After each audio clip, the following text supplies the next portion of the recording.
Virginia. 2 weeks ago, we talked with the KKK, one of 30 organizations the Southern Poverty Law Center has labeled a hate group. Also on that list, the Nation of Islam here in Central Virginia. And to be clear, this is a story about the Nation of Islam, not about all members of the Islamic faith, which is obviously very different. New at 5, here's Chris Thomas with a closer look at this controversial group. Chris? We'd first like to point out the Nation of Islam says they are an organization or movement founded in 1930 in Detroit. And they say they do not hate and should not be on that hate map.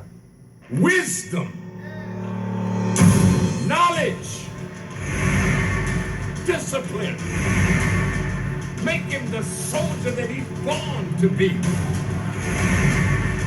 Make him a brave fighter, willing at any time to give his life for Allah's sake and righteousness. That's what we are. They are the Nation of Islam, with a thriving community in the heart of downtown Richmond. They are a racist, separatist group. Black separatists who've grown into one of the wealthiest and most infamous organizations in America, given their anti-white and anti-gay rhetoric. I'm not anti-anything.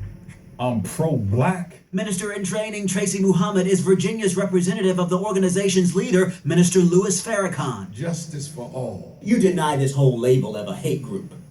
I categorically deny it. There is not one act of hate or violence that is documented or cataloged anywhere. Just leave us alone with our people. We love our people. We don't carry no guns. It is the group's controversial doctrine. Take the white Jesus down off the wall, because Jesus had hair like lamb's wool and feet like burnished brass. He was a black man. That is the real concern, says Muhammad. And for those who say that God loves everybody, that's a lie. Muhammad claims the Nation of Islam is fighting for justice and says despite having called Caucasians white devils, the group is not racist. It is impossible for us to be racist. Black people don't control this economy. Muhammad points to the large difference in the median household income of blacks and whites, according to the latest numbers from the Pew Research Center. We are trying to establish our own economic system, our own educational system.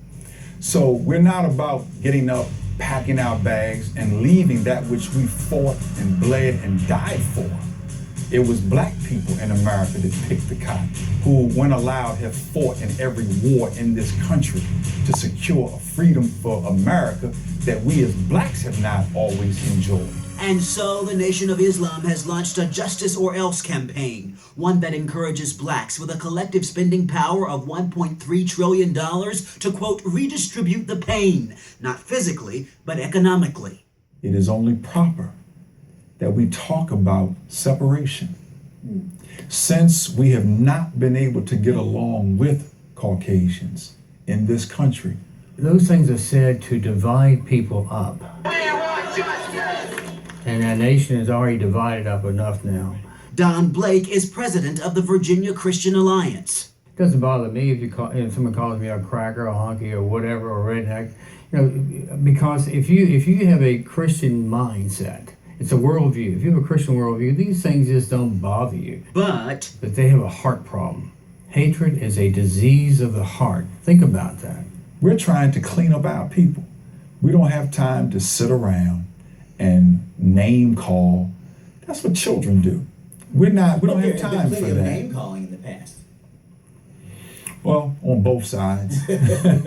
Their alleged focus today, tackling neighborhood havens of crime through targeted outreach. Show the world the love of God by stopping the bloodshed that goes on day and night in our own community. And yet Muhammad stops just short of apologizing for their leader's heated rhetoric, only saying, The Honorable Minister Louis Farrakhan is evolving. The expression of the language that he is using now is on a higher level. And coming up tonight at 11, I'll have part 2 of my special report.